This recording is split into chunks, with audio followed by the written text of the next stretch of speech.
Салам достор. Сиздер Кейчи Москва тарабынан даярдалган Квартира.ру долбоорун көрүп жатасыздар. Адаттагыдай эле сиздер менен мен Акматова Зарита. Бүгүн эң маанилүү темалардын бири. Өзүбүз айткан темалардын баардыгы маанилүү. Бирок бул дагы эң негизги тартип.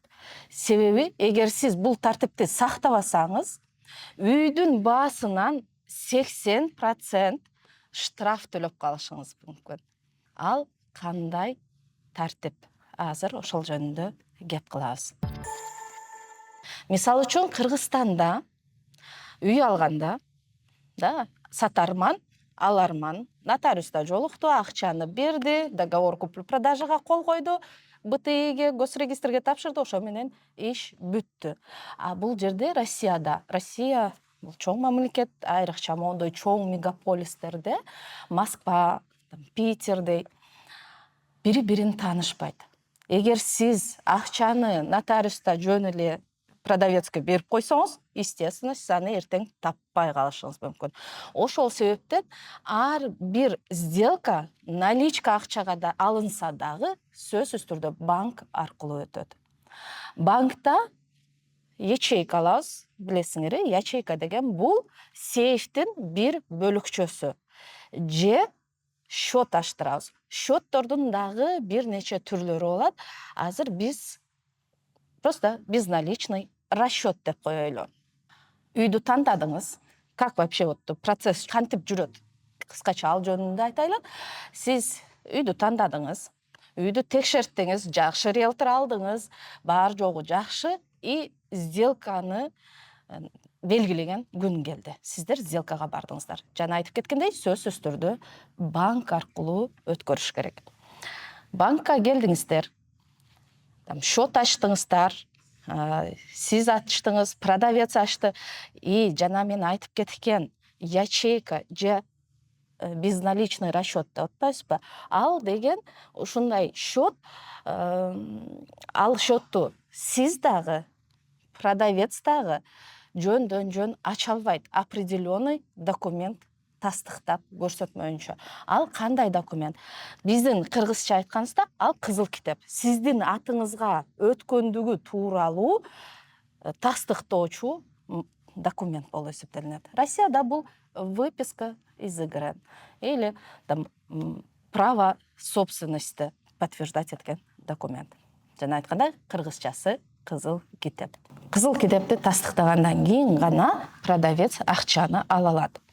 Банкка келдиңиздер, счетту ачтыңыздар, счетко акчаны салдыңыздар, договорлорго колду коюп, ал жерде эки договор болот. Договор на открытие счета аккредитивного или же договор на аренду банковской ячейки.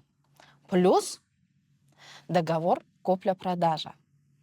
Ал жерде тереңирээк айтпай эле кое берейин, себеби дегенде буну специалист, я надеюсь, вы наймете хорошего специалиста, который более подробно расскажет.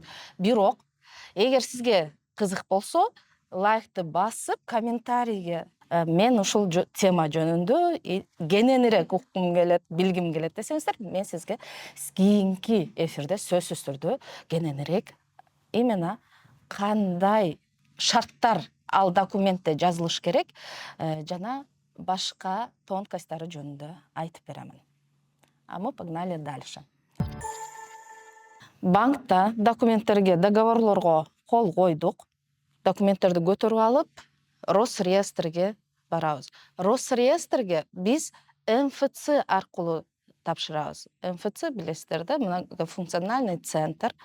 Ал жерде сиздердин документиңерди алып калып, Росреестрге жөнөтүп, Росреестрден силердин атыңарга кызыл китепти, мындайча айтканда право собственности оформлять этип, кайра сизге жеткире турган отдельная организация.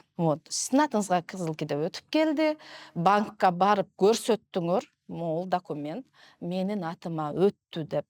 Анан только банк силердин акчаңарды продавецтин счетуна которуп берет. Тастыктап бермейинче банк ал акчага тийбейт.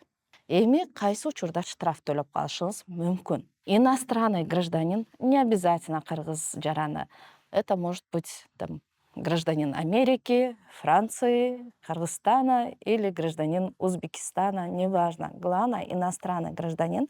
Россиянын закону боюнча наличка менен үй алып атканда расчет кылганы укугу жок. Тилекке каршы көп адистер дагы буну упускают. Многие даже не знают, что есть закон. Россияда не дает права иностранному гражданину расплачиваться наличными деньгами при покупке недвижимости. Штрафты эң негизгиси продавец дагы, покупатель дагы төлөйт. Вот элестетиңиз, сиз Кыргызстан жараны сизге Россиянын жараны үй сатып атат. Наличка акча менен расчет кылдыңыз. Просто акчаны берип койдуңуз, ал расписка жазып берди, алдым деген болду. Сиз дагы, продавец дагы үйдүн баасынан 80% штраф төлөп калышыңыз толук ыктымал. Жанагындайлар учурап кездешип турат. Это почему? Эмнеге андай болот? Просто жакшы адис тандап барбагандыгы үчүн. Азыр деген көптөгөн мындай шарттар жеңилдетилип калган. Мисалга алсак, электронная регистрация. Электронная регистрация, эч жака барыштын кереги жок. Банкта же нотариуста договорго кол койдуңуз, убаракерчилиги жок. Понятно, бул бир аз кымбатыраак услуга болот. Электронная регистрация нотариуста же банкта. Но зато сиз эч жака барбайсыз, убактыңызды коротпойсуз. Кол койдуңуз, электронный подпись заказали, выпустили, и все можете вы подписать электронно ваш документ. Сиздерге бул тема кызыктуу, эң негизгиси пайдалуу болду деп ишенемин. Адаттагыдай комментарийлерге өзүңөрдүн ой пикириңерди жазып, лайктарды басып, тууган урук менен бөлүшүп коесуздар. Кийинки эфирде көрүшкөнчө сак саламатта тургула, комментарийди жадырып жазгыла.